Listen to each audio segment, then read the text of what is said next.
Hi, my name's David, and today I'm going to show you how to make kefir, how we've been making kefir at home.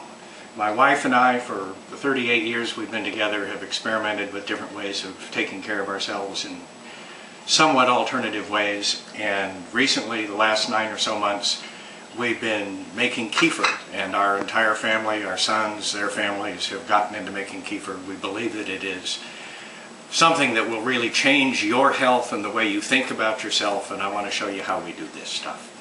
Kefir starts with what are called kefir grains.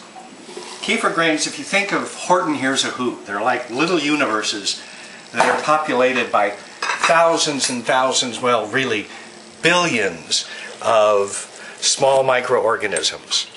And these kefir grains are kind of sticky.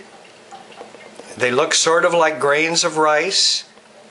And right here I'm taking them out of the kefir, so intermixed with the kefir grains is some kefir whey, which is just like the curds and whey that you get when you make any kind of cheese. But these kefir grains, as I say, are really little colonies of trillions of bacteria, and they love milk. They eat the milk, they digest the milk, they turn it into kefir. And if you start making your own kefir at home, you're going to get a few of those grains. Okay, these guys right here. Once again, I'll show you the picture. Okay, and they're sitting, you can see that there's juice around them. That's the kefir, both the whey and the curds, but it's the little grains in the center that really count. So this here, I just stirred it, but this is the kefir that's been sitting out for about 24 hours. It's about 80 degrees here today, so it's pretty warm. So this stuff has been doing a lot of activity, because the warmer it is, the more active those kefir grains become. And anyway, it's been working on the milk for 24 hours, and now I'm going to pour it into this strainer. Now this strainer, just so you can see it, is a Thai noodle strainer. I happen to like using this for kefir. You don't have to use this particular strainer. You can use, a lot of people use a colander like this because it has relatively large holes and you need big holes. I like the noodle strainer because it fits down into my pitcher like this. And I'm going to turn this over multiple times so that the whey and the curds both go through the strainer. You can see them dripping out as I'm turning this over. And I'm going to be left with more or less pure kefir grains. Look at that big batch. That's probably over a cup of wonderful, vibrant, very well populated kefir grains. And I'm going to take those kefir grains and start putting them in my new jar. So I'm just going to dump them into the jar here.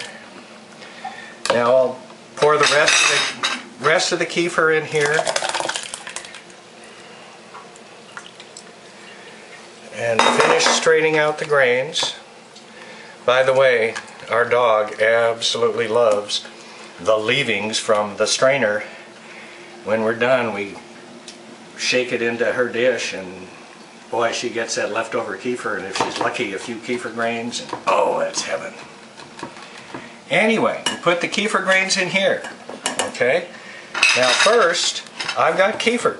This is kefir. This is milk that's been sitting with the kefir grains in it for 24 hours. It's no longer milk. It was milk, now it's kefir. And I pour the kefir into bottles.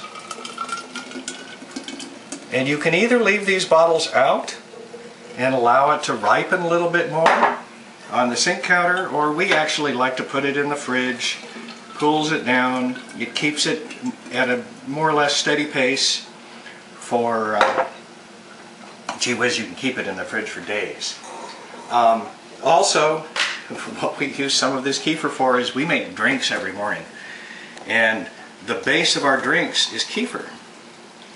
And into that base we also mix a mixture of herbs and vitamins, and well, really mostly herbs and foods, and we let it sit for 24 hours, again at room temperature. And while it sits there, it digests all the herbs and the foods that are in that powder.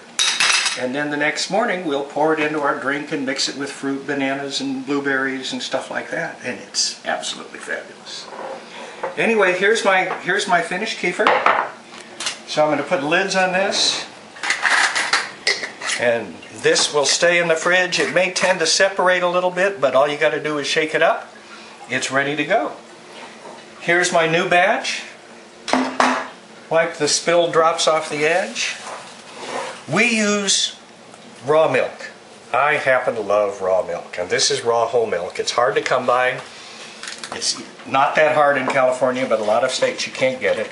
And we're simply going to pour this whole raw milk, and you can use homogenized, you can use pasteurized, you can use skim milk, you can use dry milk, any kind of milk. Kefir loves milk. It thrives on milk.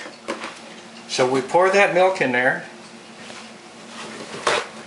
cover the jar, let's see, make sure it's wiped off, cover the jar with a paper towel, take a rubber band, cover the top, and put it up on the counter where we let it sit for another 24 hours. This is magic.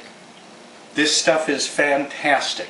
It will repopulate your entire digestive tract with all kinds of helpful, friendly microorganisms that you have been bestowing your love and energy upon in order to feed them and to make them happy and to let them make kefir for you. So enjoy your kefir. It will make a giant difference in your life. God bless.